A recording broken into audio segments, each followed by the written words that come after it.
Hi, welcome to Fiberchats. If you're a new viewer here, welcome, and I hope you'll find something interesting for yourself. And if you're a returning viewer, thank you so very much.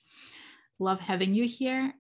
Today, I want to do something a little different. I would like to tell you a story of 4 different Shetland Lace shawls.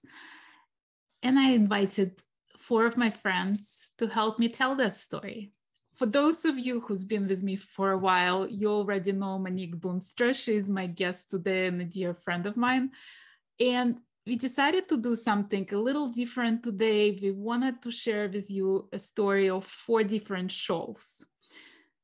So there is a series of shawls that Monique designed. It starts with the first one, then the second one, the third one, and as of today, this is the final product, the 4th one. So there might be 5th and 6th in the future. Don't hold me to that, but we want to tell you the story of how this whole thing happened. So let's start. Welcome, first of all. Welcome, Monique. Hi, Irina. Hi. So tell me the story of the first one. Like, how did you come up with the idea of the first one and why was it not published? The first one is actually the one.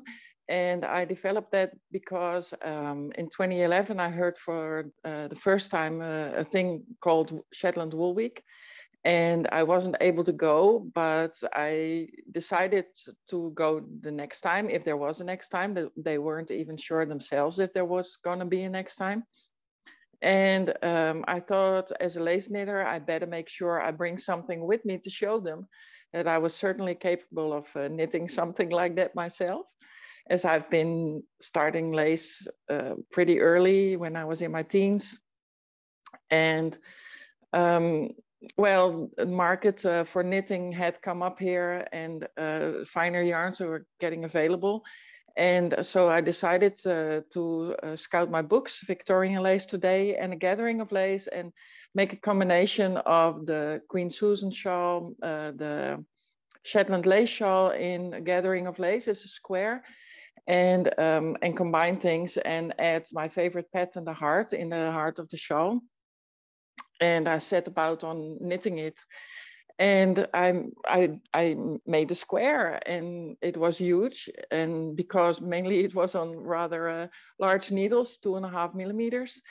And the sad thing was, even though I had much experience, the skeins of my shawl weren't exactly the same color. So I had to dye it, and I wanted it dark green, gray, and lo and behold, it turned out exactly like I wanted. And I have it here. It's called The One because I finally made a shawl that was worthy on taking with me to Shetland.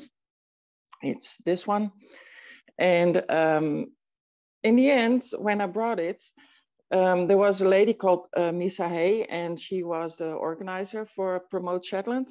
And we met, and she tagged along with trips we had. And when we were in Vaux at an information gathering in a small hall, we were allowed to hear what the people were telling us about blocking Shetland lace and on a frame. And there were ladies there spinning. And this was the first time I saw Hazel Tindall, so that was quite an event for me. Anyway, and I had my friend with me, and at some point they allowed me to show me my shawl, but because it was quite crammed together, there were 4 people, and we decided to hold the shawl up to the ceiling so people could see the pattern. And Misa took a picture of that, and that ended up in websites and in books. And yeah, it was quite an event. And after that, I was happily calling it The One. Right. And by the way, if you guys don't know, there is an interview with Hazel Tindall on my channel as well. And it's one of the most viewed videos to date. So you can check it out. Absolutely. Yeah. And then in 2014, when I was able to go again, I met Ina Ernfijn, and she had a display in the opening ceremony. And she was able to show her lace, and her daughter was showing off other knitwear like Fair Isle and other stuff. I can't remember because I was so focused on the lace. And we got to talking, and I was so impressed by her work. And then I decided I needed absolutely to knit the one, which became the second one on a finer needle and with more colors of the natural yarn that Jameson and Smith supply. So that was the second one. So then the second one was published, some time went by, and then your 50th birthday was rolling around the corner, and we decided to celebrate it in Fine Shetland Lace group with Knit Along. So Monique Dreef created a whole bunch of different colors so she created kits basically for this shawl. And the shawl is square. It has 4 different colors in it. The center is the lightest and the edging is the darkest. So she made the whole like different variety of those colors for it, and it was like huge participation. We had like over 100 people who bought the pattern and who were knitting it. So it was like brilliant event in Fine Shetland Lace. And if you buy knitting Shetland Lace, first of all, you have to join Fine Shetland Lace because this is like the place to be. And we like famous for those events. Like we do this knit alongs every once in a while. There's like all different kinds of knit alongs for different levels. We had one, we had knit along for Asha where it was like for complete beginners of Shetland Lace. Yeah, that was a huge success. Yeah, we had like over 200 people for that one. Yeah, absolutely. And we had The Little Secret by Monique and Asha, and there was like Shetland Bound was Shetland Bound, yeah. The second one. So the second one, talk about the construction of it. So, well, I was quite surprised that there was such a huge interest to knit the second one, because it isn't a small shawl. Right. Mine is 6, no, not 6 feet, I think 5 square. So it's pretty big, but it's also pretty open. And with the new colors that Monique dyed, huge interest opened, because now people could knit a shawl and that wasn't directly regarded as a wedding shawl, because it wasn't white or dark or black or anything, but just happy colors like yellow or red or blues.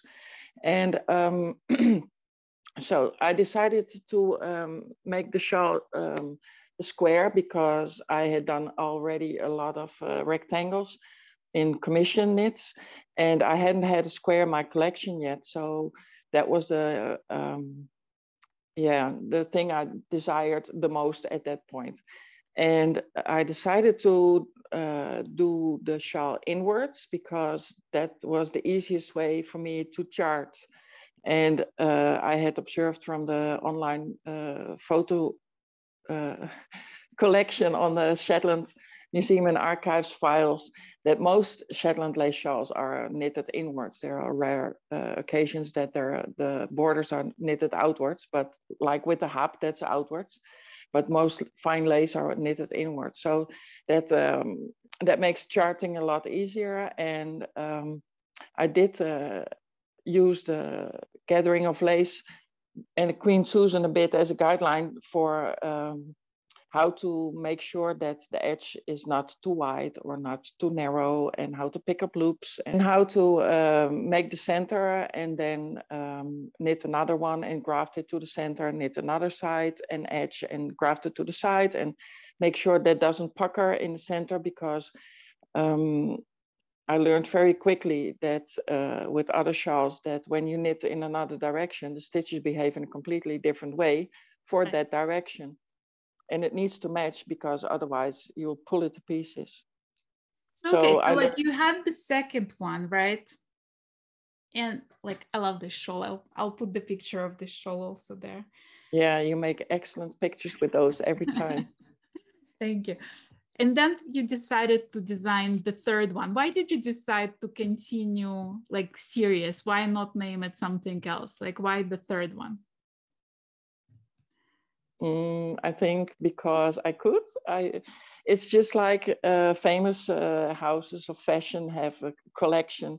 And the first time I was able to join a collection was in 2012, when I was asked to join the lace collection by Jameson and Smith with the Shetland Bound. And so I thought I have to make my own collection and make a third and a fourth and be more specific as to shape or construction, because when you knit a lot like me, there are not many secrets in patterns anymore for Shetland lace. So construction is very exciting, and you can knit inwards towards the center where they meet, or you can knit a border and the center and then another border and graft it towards, that's directional. And you can knit outwards, and there are not many patterns as far as I know from the online archive. I don't know what's in the museum archive with actual shawls that are knit sideways. So that could be in the fifth or whatever. And there are also round shawls or triangulars or yeah. But the third one was the rectangle, and basically like the way that was knitted, we made the border, then we made two borders, and then we continued one border onto the center, then grafted the second border to the center on the other side, and then we added the edging around it. Tell me about the inspiration for the third one. Like, what was your inspiration? Oh, that was so much fun. Because back, I think it was 2017, I'm perusing the Shetland Archives Museum website a lot because they have a big online archive and there's so much lace to see, and it's every time it's an inspiration. And because I can't go to Shetland myself all the time, and even though I've been 4 times with 3 Shetland visits to the museums, Unst Heritage and the Bot of Grimista and the Shetland Museum and Archives and Lyric, and make pictures if I was allowed to. And that continues to make me want to try out things. And at some point I was a bit bored, and I tried to decipher the pattern for the Shetland tree. And it's not the tree that's upside down or out and up, but the lace tree that's also in Making a Point. I introduced it there for the first time, but it was also in the third one. And it's just, it looks so simple, but it took me about 10 or 12 tries to get it exactly right and matching with the pattern. And I just thought, well, if I decoded the tree, I might as well decode the rest of the shawl, and that was the border. And then when I was in Shetland for 2014, I went with Carla Meijse and Marieke, and they went to Unst before me, but apparently the museum wasn't really open for visitors or not for display purposes or receiving groups, because that was planned for the next day when I was going. And as luck would have it, I also had my birthday in October, and it was during Wool Week again, like the first time. And they got me the little booklet that Unst was publishing and would present out in public the next day when I would be visiting. And they had the little booklet gifted for me. And as a very special occasion, because I think in Unst they may know who I am a bit. And they said, Monique would appreciate it very much. And I did. But the funny thing is, the pattern that is on the flap, on the cover of the booklet, isn't in the booklet. And I thought that was so curious, and it's so beautiful. And it waited from 2014 until 2020. And then I decided that would be an excellent pattern for the center of a new shawl. And I did alter it a bit because I was a little bit, I did like it, but I have to make sort of my own. So I added that as the center. I chose a super, super, super wide edge. And I am ashamed to admit, it is one of the shawls that is published and I haven't finished myself. So I'm very, that makes me a bit sad, because that's not how I usually work. I mean, here's mine, still on the needles. Right. And that was like one of the first shawls where the team of testers that worked on the fourth one came together also, right? Yeah, that was brilliant, because you're such good knitters, and so paying attention and giving me corrections when I forget stitches or anything else, and grammar also very important. So I keep saying it everywhere on the social media. You're so valuable, really. So yeah, you made excellent versions. Thank you. But I also feel like we became like really good friends through all this testing, like not only you and I, but also like all the ladies in the test.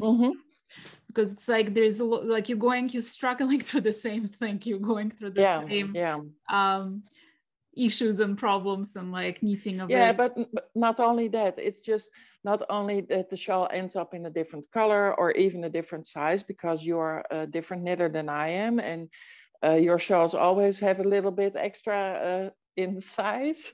And that's okay, because I need that to show people that just because your size is a bit larger than anyone else's doesn't mean it's wrong, or that it's not correct, or something that happens, or that I'm a picker and you're a thrower, or the other way around.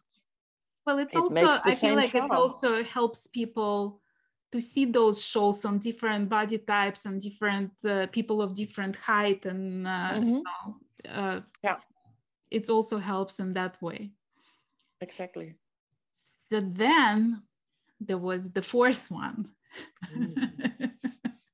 And that took us a while, like the whole team. And it wasn't anybody's fault in particular. It was just mine. It was totally my fault. No. Okay. Yeah. Well, I personally gave up on that project probably like 7 times, because I had my life happening.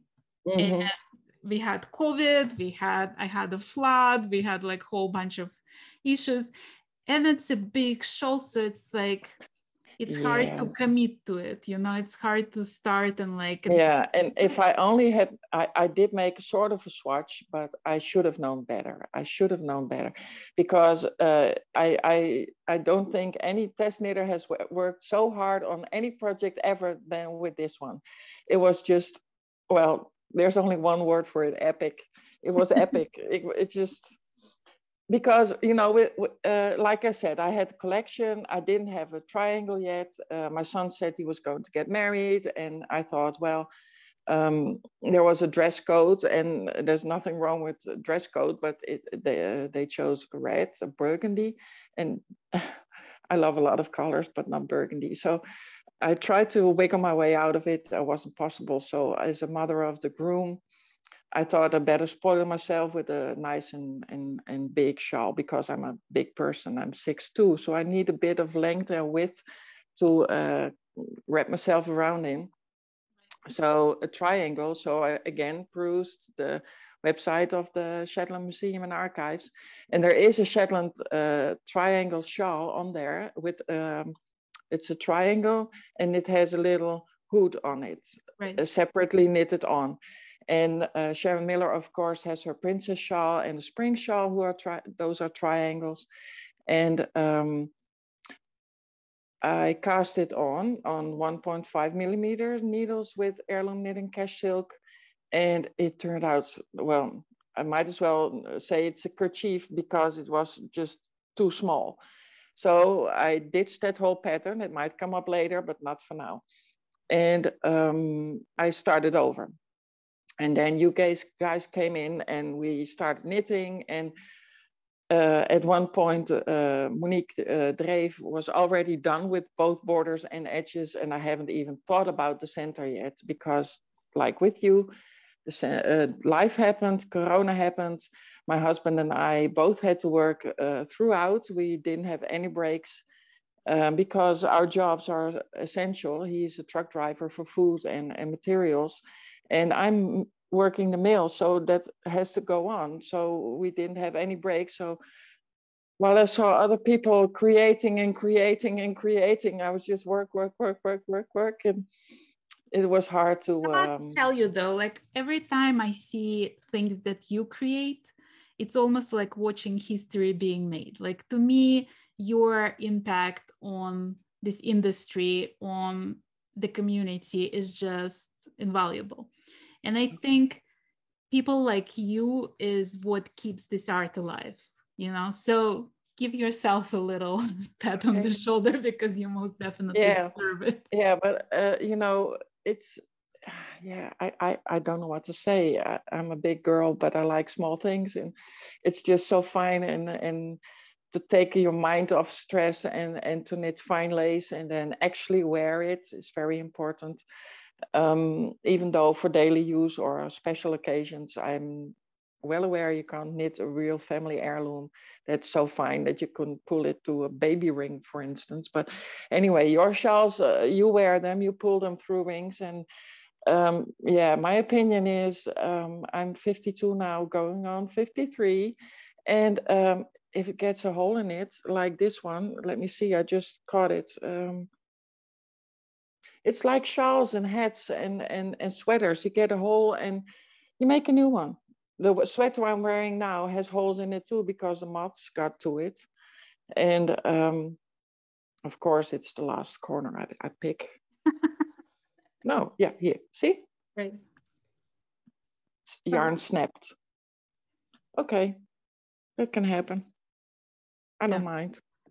Yeah, sometimes you have to make a new one. So, but I also find that people think that Shetland lace is like so easily destructible, but I wore mine like outside on the events and like just wearing it outside, and it's pretty tough. Like it's, you know, it looks delicate. My aunt, I had the tradition of when I was setting up my business and knitting and knitting and knitting, I gifted all my female family members a shawl, and my aunt was lucky. She got the Truly Something in 100% cashmere, and she wore it all the time to church, and it only got a bit damaged because of her necklace, the closing that ended up snagging the shawl few times, and it was actually beyond repair because she actually wore it every time she went to church. So then I thought, she's knit worthy, I'm going to give her the Esha. So now she's wearing the Esha. I mean, some people like at that, you know, some people are really knit worthy. Exactly. Like my mom, she wears them all the time to museums and trips, and then with this color, and she has like 5 or 6 or so. So that's okay. You can wear it all the time. And when it's done, well, I had a great time knitting them and she had a great time wearing them. I'll make a new one. Right. Well, so is there the 5th one in your head somewhere? Like, are you already thinking about it? Oh, when you ask me about the shapes, I have a square, I have a rectangle, I have a triangle now with the 4th one. And there could be a circle one or semicircle. I'm not sure about that because then I have to do real math and I'm not very skilled at that. But a rectangle can also be directional, like with the 3rd one, or centered, or like there's a new word I found, an all over. And that means that it's one pattern throughout with an edge, and that's it. So I could be making that. And I'm also working on another triangle in, I'm not sure how you call it, linen or linen? Linen. Yeah, like hemp. Yeah. And yeah, so still many options. You can also make a triangle in an all over, because this was, to be honest, the 4th one isn't really difficult. It does need your attention. And we nicknamed it the alphabet shawl because it has over 26 charts, and it might sound very daunting, but in fact the charts are very easy. And like, you know, there are very many resting rows where you don't have any lace pattern in a row at all, and there are quite some bits that have yeah, let me show you. I have it in a special box. And here's mine.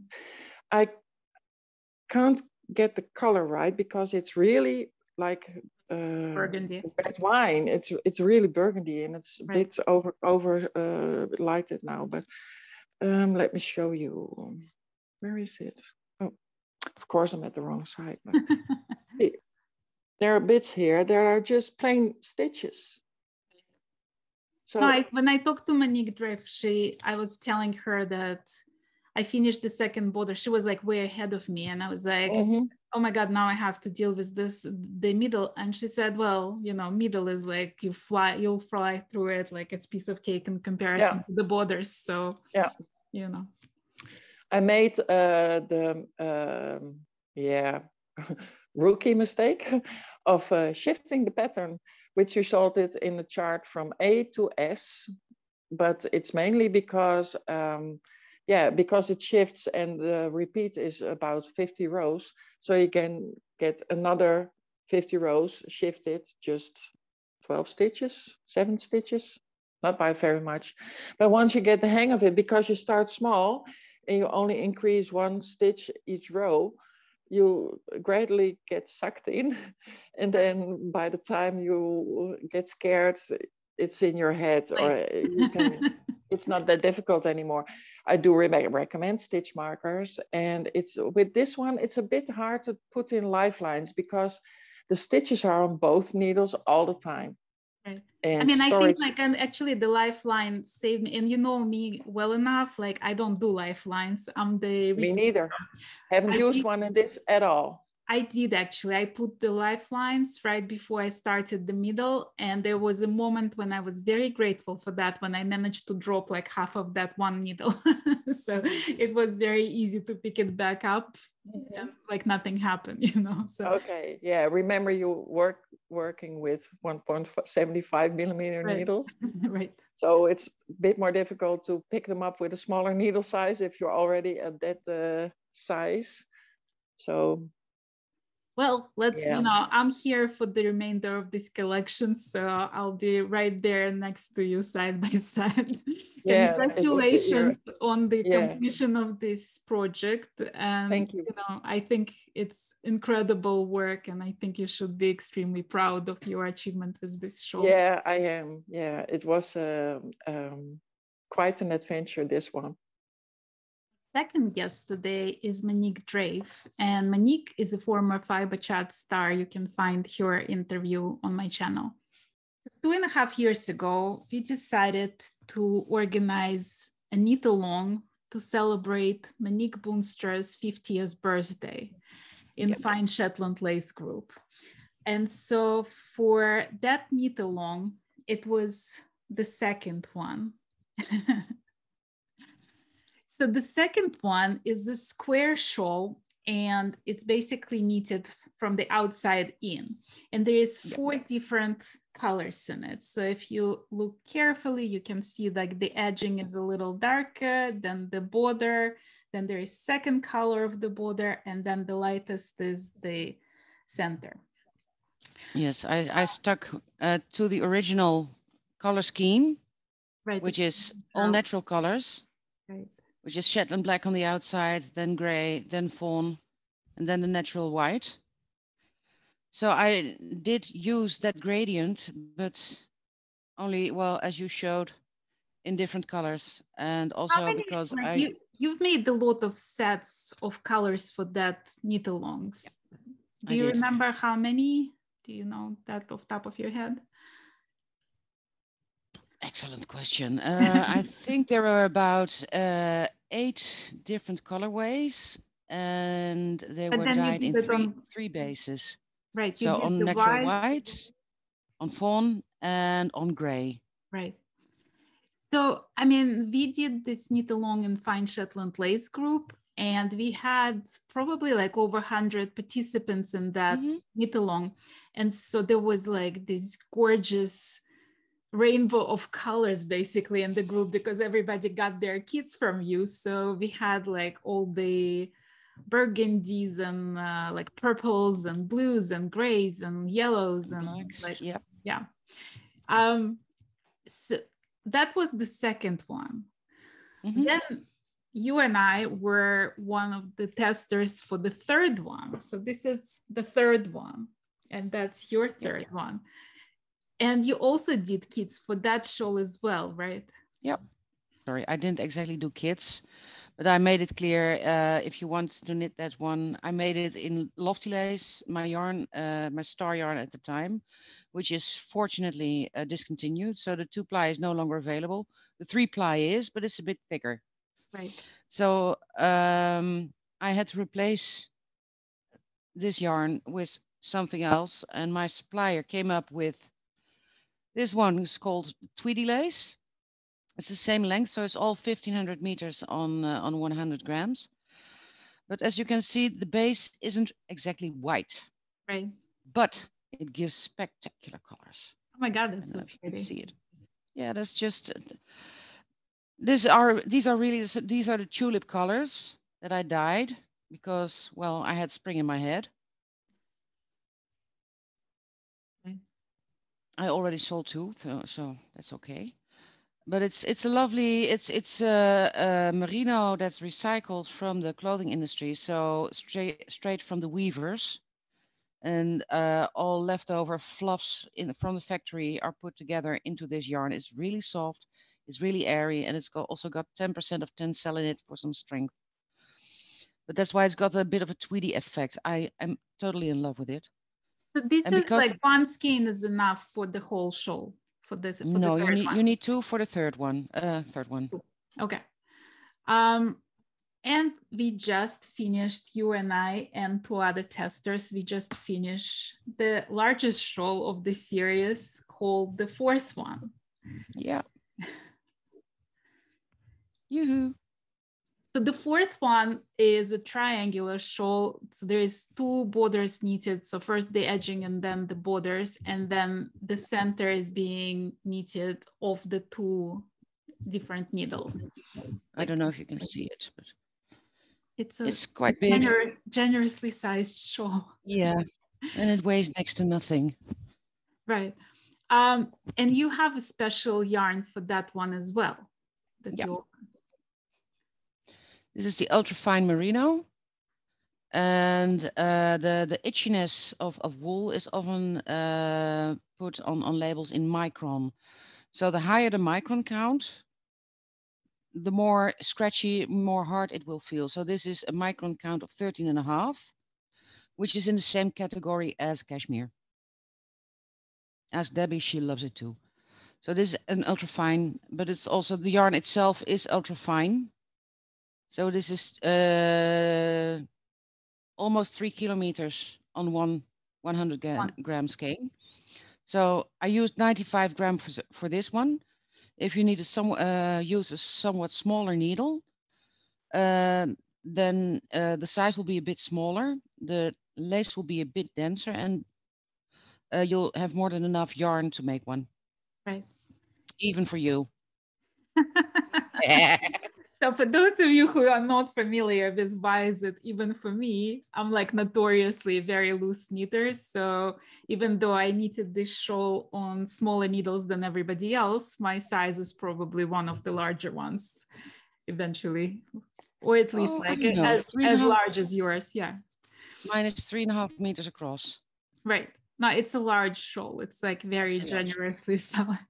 So how can people order from you? Like, do they have to have particular color in mind, or do you have the that would color? help, because this is the yarn in its natural state. I can dye it any color you like. I made this color once for you in Lofty Lace, the copper. Yeah. So if you can go to my website and order a natural white one and just add the color you want in the comment box. You can choose any color from my website, or if you want it lighter or darker, just let me know. We'll work something out together. And we're gonna put the link to your store in the description of this video. Yes, please. No, so each hank will be hand dyed by me, especially for people who want it. Right. Well, thank you so much for being my guest today. No problem. It's always a lot of fun talking to you. I want to introduce you guys to one of the testers from On Point team, Debbie Chisholm. And basically the On Point team is the recent happening. So Monique Boonstra put together a group of testers that we're testing the fourth one, and Debbie is one of the testers. Was that the first shawl that you tested for Monique? Actually, my fourth that I've tested for Monique. Yes, so the fourth one is my fourth. And I love Monique's patterns. I think she is so fantastic. Her patterns are always super well written, but she also adds in her patterns things that a new knitter can use any of her patterns. You can just pick a pattern and they have, you know, how to do the knit two togethers going, you know, right to left in the chart. And then she'll also tell you what happens when you're going right to left in the chart, which is so fantastic. And little things about when to weave in ends, and just, it just makes it so anyone could pick up her patterns, and you don't have to assume anything. You don't have to have prior knowledge. You just have to follow along, have patience, and you'll come up with a beautiful shawl. So well, I mean, for those people who like skeptical of that, right? Who say, I never done lace, I don't think I can do that. Like, tell us a little bit about yourself and your journey into Shetland Lace. Like, how did you find yourself in Shetland Lace? And is it so impossible? Oh, it's not at all impossible. I've been knitting since I've been 19, I think. I wanted to learn as a child, but both my grandmas were like, you're left-handed, you'll never learn how to knit. So being the stubborn person that I am, I'm like, I will learn the hardest knitting I can possibly learn, and I'm going to do fantastic at it. So I think around 2016, I was on Pinterest, and I just happened to stumble across a beautiful shawl, and I was like, what is that? I have to make this. Like, what could that possibly be? And, you know, after that, I started to, you know, go through, and I found Monique's Fine Shetland Lace group on Facebook, and I joined it. What a fabulous group. Everyone is so helpful. They show different pictures of projects. They just encourage you on. If you have a problem, they'll, you know, just let you know what possibly might help. And so finding that group was actually probably the biggest jump off for me for Shetland Lace. Finding pattern, I just found finding patterns, finding information to not be an easy thing for Shetland Lace. And specifically living in Canada where it's cold, it's a struggle to find needles. It's a struggle to find wool. So Monique Dreef has beautiful wool, and I love her so much. Needles, you know, you have to buy them online because they're so hard to find in smaller sizes, but it's just, I love it so much. It's all I want to do. I think about it, I dream about it, and yeah. Well, what did you learn from this specific shawl when you were knitting it? Because it's a new construction, like she never done anything like that. Was that a new experience for you as well? It was. So I find when we test, we get the instructions, but we don't actually know what it's going to look like when it's done. So I was knitting along at the first edge, and I'm like, yep, great. Did the border, and then worked on my second one, and I'm like, I don't know what we're going to go, like, I don't know what I'm going to do with these. And so then, you know, you go to the next instructions and you start putting them together. And I was like, oh my gosh, like she just had a little technique where you go back and forth, but it works so well. There was no ridges, there was no bumps. I'm like, oh my goodness, this is amazing that this is going to come together like this. And it's always fascinating. And I always learn so much from Monique, like testing her patterns or doing the patterns. And she's so helpful. And, you know, I can message her and go, you know, I don't know about this. And she's so helpful. And she's never like, you should just know that. It's kind of like, okay, well, where are you struggling? What can I help you with? And so that's fantastic. And she never, like, I love that she never assumes that you should just have knowledge of it. Like, she's always like, okay, and you know, this is what I recommend. And it's just so helpful. She's just been the biggest success, I think, that I've had with Shetland Lace, is just being able to message her and just ask her questions. And, you know, right away, she just seems to know, like, we just kind of have a connection where I can say something and she just knows what I'm meaning and knows what I'm saying. And very rarely do I have to explain more. She's like, oh yeah, I get this. So I love that. And she's just a lovely person. I think it's also like very helpful when there are testers from different levels. So like some people like Monique Dreef, she's like super experienced in that, whereas I'm a total rookie, right? So it's like it helps. I don't think you can say that anymore. I know you say that. I don't know. I stand by that. But it's like it helps to have people of different experience and like different levels, right? Because if I'm stumbling at something, there is a high chance that somebody who is newer to Shetland Lace will stumble at the same thing as well, like instructions wise or something, you know? So it's like, I feel like it's probably helpful for Monique as well to have different kinds of knitters testing it. I absolutely think you're right. It was funny. One of the very first ones I tested for her, and I was able to do it and I finished it. And I was so excited because it was actually the first Shetland Lace I had finished.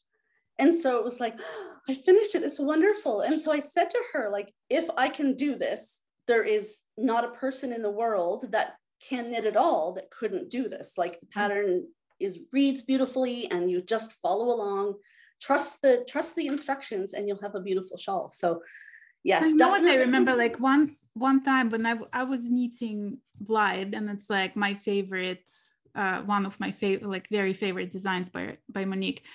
And the instructions talk about wrap and turn for the whole edging. And I've never done that technique. And before I even started, I was already in the panic mode, and I was texting Monique, and I was like, I don't think I can do that. I don't know what I'm doing. Like, I don't even understand. And she was like, listen, when you're going to come to that point, you just follow it word by word. Like, if you just follow instructions, you'll be fine. And of course I was fine, you know? So it's like, you have to have a little bit trust in yourself. I feel like with Shetland Lace, you have to, like, because in reality, it's simple. It's so interesting you say that, because the third one, which I also tested, and it's beautiful, but I didn't finish the edging. And I had the same problem that I just psyched myself out, and I'm like, I can't possibly do the corner. So I actually have almost the first edge, and I am the slowest of the group. I'm always the snail at the end. And so I didn't actually finish because I haven't gone around the corner. And same thing. And I've been watching like videos and tutorials and reading the instructions, and I know I can do it. And same thing, I'll just get to the corner. I plan to finish this because it's gorgeous. Oh my God, I love that shawl so much. She did such a wonderful job with this pattern. It is so beautiful. It is one of my very favorites as well. And it's going to be the perfect size, I know. But yeah, I just have to trust the pattern, trust myself. Well, I mean, if you remember when we did the knit along for the second one in the group, there were a lot of people who were newer to Shetland Lace, and they were like all concerned that like, oh, how I'm gonna do that. And which was me as well, and I haven't finished that one either. And I remember talking to Claire Bartkowski. So Claire, I dragged her into that group personally, and she was like, I don't know how to do it. And I was like, listen, it's all one stitch at the time, because at the end of the day, like if you know how to knit and knit two together, you golden. Like if you know yarn over, like there's nothing complicated about Shetland Lace. It's just a matter of like relaxing and doing one stitch at a time. It is the smaller needles. I actually upgraded my glasses because that helps too. But yeah, great lighting, great glasses, smaller needles, smaller yarn. If you can knit yarn over, knit two together, you can do anything. So, right. Yes, just patience. I seriously can't wait to see what Monique is going to come up with next. And she promises that this collection will go on. So probably we'll have a lot of time spent together in that On Point group. And I'm glad that you are one of them. It's my favorite group. It's just, I learned so much, and everybody, like, it's just fantastic. Yes. I feel like it's a sisterhood of the, you know. That's exactly, that is perfect. Yes. Perfect saying. Totally. Well, thanks so much, Debbie. Thank you for joining me. Thank you. Thank you. I can't wait to see everyone's new shawls, and yeah, thank you. I want to introduce you to Sue Golden, and she is another tester from On Point team. And as I told you just a while ago, On Point team is something Monique created specifically for test knitting of these shawls. So you've been with Monique for a while, right? I think you are the first tester she ever had. I look back in my projects, and I did Heritage back in 2015. Wow. So it's about 7 years. So how did you find yourself doing Shetland Lace to start with? Like, were you very experienced Shetland Lace knitter prior to meeting Monique? No, I had a friend who was based in Egypt for a while, and it turned out that she and I had some parallel paths in our lives, and I just met her on Ravelry, actually.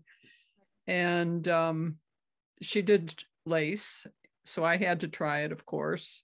And I think the first real Shetland shawl I did was Princess. And from there, you couldn't stop me. Well, that's the ambitious first project. Yeah, but and I looked at it today, and it was actually, I used twice as much yardage as I did on the fourth one. Right. And I think it's at least as big. Well, let's talk about the fourth one, or actually like about all the shawls that you tested for Monique. Do you find that you're learning something new with every test? Yeah, because I think she changes her techniques a little bit as she goes. And so it's kind of interesting. And I try to follow her patterns exactly as she writes them, but sometimes I, divert a little bit. What is it that you like about test knitting? Like, why would you agree to test knit? Oh, I don't know. You know what? With her, it's kind of like being special. Isn't it? I totally feel that way. And that's why I do it. I've test knit for quite a few other people, and she's the one who sticks. I do some sample knitting, and it's okay, especially when I get paid for it. But hers is the most fun, and it's always different. They're always different. Did you test knit the second one? You know what? The second one is the one that I'm still working on. Okay. Because I know that you did the third one with us, but like I wasn't sure about the second one. Yeah, I've done all of it. Well, that's because I didn't want to do all the grafting on the second one, so I didn't really follow her directions per se. Right. And I ended up restarting it and working the four sides, the four borders in one piece and leaving one corner open. And then now I'm knitting up from the, I'm working on the center now. Well, if somebody like hesitant to try Shetland Lace, what would you tell them? Ooh, don't be afraid. And I think it's actually, I just finished a project for a gal in Washington out a regular lace, and it was a few beads in it. The beads weren't the problem. It was the cross stitches and the things and the purling on the wrong side that I don't like. I think there are things about Shetland lace that make it easier. Right. And you can always see from the previous row whether you're off a little bit on the current row. Right.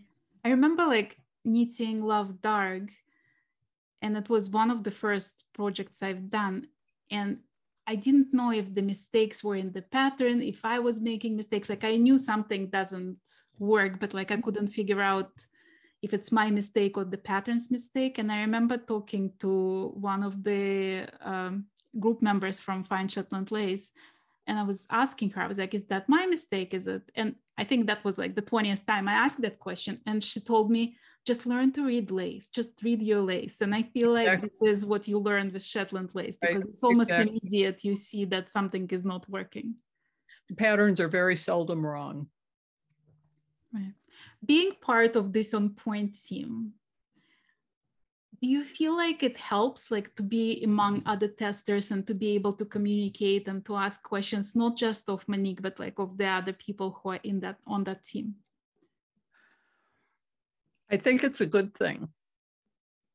Sometimes I feel intimidated because I'm probably the oldest of you, and I'm finding that my eyes don't hold up as long, and I can't knit as fast or as long as I used to be able to. And by nature, I think I'm a little competitive. And when somebody else starts pushing out ahead, I'm like, oh no, you can't do that. but it is I think it's a good thing. And I think it's good to be able to share discussions like this morning or early this afternoon. I had a little bit of a discussion about needle size for the next one. And I couldn't believe that she wanted this as large a needle as she said.